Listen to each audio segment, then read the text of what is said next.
Hey everyone, Dr. M. Grazer. Today we're talking about kind of how I'm adjusting logistically and emotionally. Christy's on here. She is my blog and newsletter writer. So all the people that follow my blog and like my newsletters, hopefully you're liking them and sharing them. She helps us kind of translate my clinical knowledge into kind of more user-friendly tips and tidbits um, to make it how would you describe it, Christy? More easily digestible. Yeah. Yes. Today we decided we kind of picked topics together, what's going on, what's current, um, and today we kind of talked about what's with my practice, how I'm going through it. So how I'm dealing with the stay-at-home home orders. Definitely, I think like everybody, shock, grief, frustration, anger. Um, Ultimately a little bit, I think, all those stages of grief. My practice went from probably 70% of my practice in person, seeing patients with acupuncture and natural medicine. About 20 to 30% of my patients were just kind of natural medicine. Um, so transitioning to that with the current situation, my practice, has probably dropped 80, 90% because one, people can't come in, we can't do any face to face, which is okay. And two, with the trauma and shock of all we're going through, I think we only have a little bit of mental bandwidth, each and every one of us. And so, you know, some people saw things were just kind of waiting and watching and dealing with the crisis at moment. So as far as that affected emotionally, it's been up and down for sure. Some days I'm okay, I'm motivated because ultimately what my passion has always been is helping people. And whether we're in a pandemic or whether we're not in a pandemic, there's always people to help. So I'm trying to pivot, but am I totally unproductive? Yes. Am I totally emotional? Yes. What's today? Wednesday? I mean, definitely Monday morning.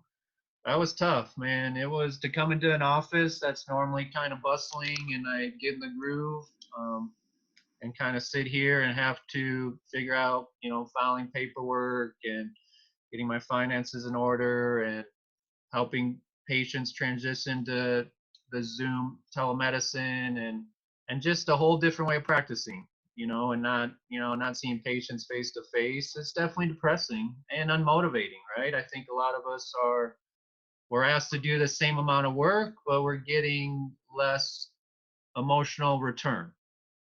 Can you talk about that a little bit more? Because that's exactly how I've been feeling in some ways. I have all these house or couple house projects I'd really like to get to. So, of course, especially on the weekends now, would be my time to do this. Yeah.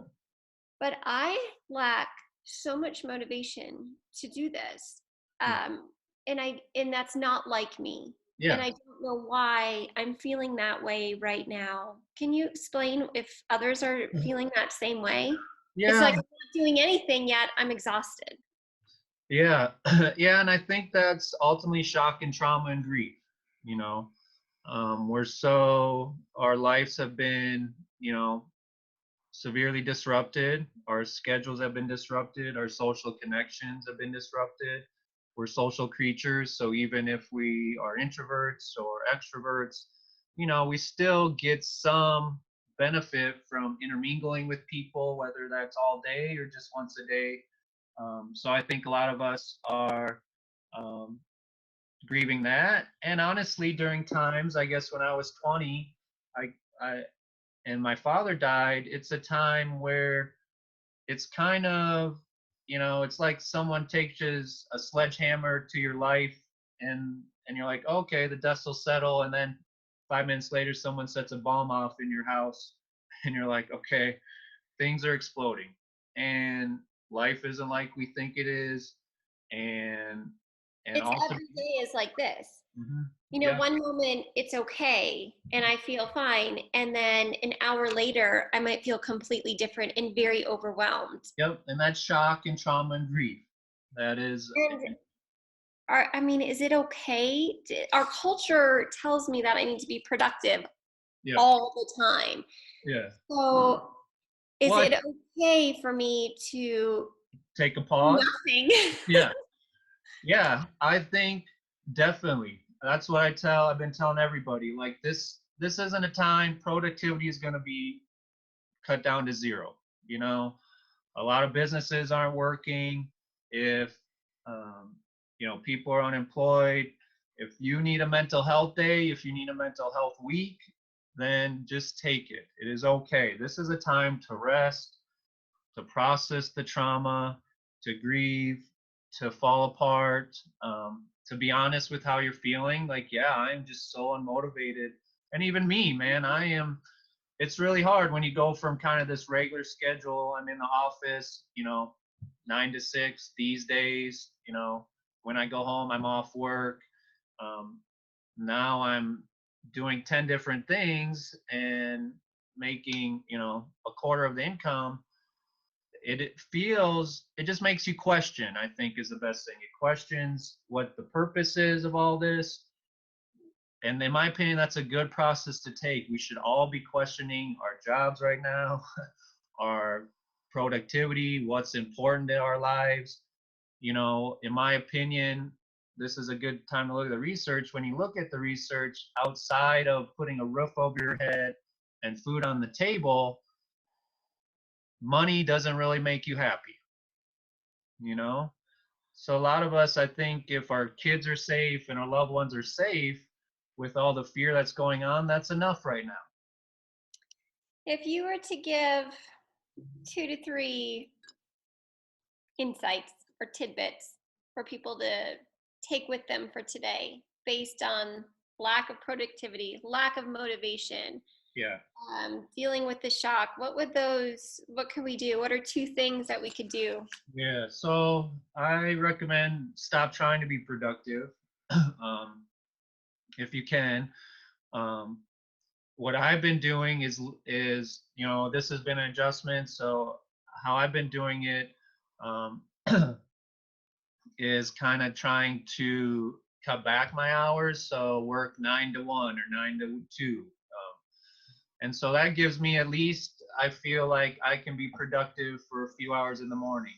Now it's weird because that productivity, even though I'm doing a lot less than I normally do, it's it's literally twice as exhausting. Yes, yes, that's how I feel. Yeah, it's twice as exhausting, if not 3 times. So I think that's okay if we limit our productivity or take more mental health days, or just in my opinion, everybody has been real understanding when I talk to people and I say, yeah, hey, sorry, I'll get back to you. And everybody's like, hey, I understand. I feel the same way. So I think that's important is just we all have this sense of this need to being productive, but in my opinion, that's all this self-imposed bullshit we don't be putting on ourselves right now. So stop putting this productivity and be realistic, right? People's kids are at home, people are socially isolated, people are depressed and grieving, people are, this is bringing up a lot of mental anxiety, trauma from people that have been through trauma before and fear, and all that is exhausting us. So try to be less productive and ultimately, in my opinion, try to rest more. you know Last night, let's say Monday, I was super depressed. Yesterday, I felt quite a bit better, but I took off. I worked, I think, 9 to 2, and then literally I just Rach and I shut out the world and we binged movies all day. And she literally was tired, went to bed at 8:30, and I went to bed at 9:30. You know, and just trying to cut out the news. I turned on the news for 5 minutes, and I was like, oh Jesus, you know, we know what's gonna happen. Yeah. We know the death toll is gonna go up, and then or the infection rate, the numbers are gonna go up, and the deaths are gonna go up. Nothing's gonna change overnight. So you can take a break from the news, you can take a break from the social media, and just rest. During times of trauma and grief, we all just have to pause and rest. I think a lot of us are scared to rest because this overwhelming sense of depression comes up. right? We start to feel our Or feelings. the moment that we take a break, if we are still working, is that going to be the moment that something bad happened? Yeah. So we're just going to run ourselves ragged Yeah. and hope for the best. Yeah, we're staying in this what's called hyper vigilant. We're all kind of on pins and needles, right? Like just waiting Yes, for what's next. Who's yes. who? When is a loved one that we know going to get sick? Yes, that So what is do you do about that? a That's shitty exactly. way. Yeah, it's a shitty way to live, and it's poor for our immune system, right? Chronic stress. So I mean, it's hard to. It's so personal. You got to really connect with your heart and what brings you to center. And if you need to go take a bath and cry for an hour in the tub, or lock yourself in the bedroom and cry for an hour, or journal, or call a friend and cry on the phone and just be like, I'm falling apart. I feel like if I can be productive, this is messing with all of our sense of self. It's messing with our sense of, jobs. It's hard to be unproductive. It's literally a mess, man. And in my opinion, you can't. It's not at this point. It's not worth fighting against that. And I think this topic is going to be really interesting to go further in depth, which we will in the next couple videos. Parenting, as Yeah. one of the things that we're going to talk about coming up, that alone, how do we do that right now? And the expectations we have on ourselves and our kids, and who are we as parents right now? And this Yeah. is going to be a really good topic. So I hope that if you find this interesting, that you can join us on some of our upcoming videos that we're going to talk about these Yeah, things. this is all changing and evolving. So if people like this style, we'll eventually do it live and Q&As and everything. But all right, so we're gonna pause this one and then we'll start the next one. Bye, everyone.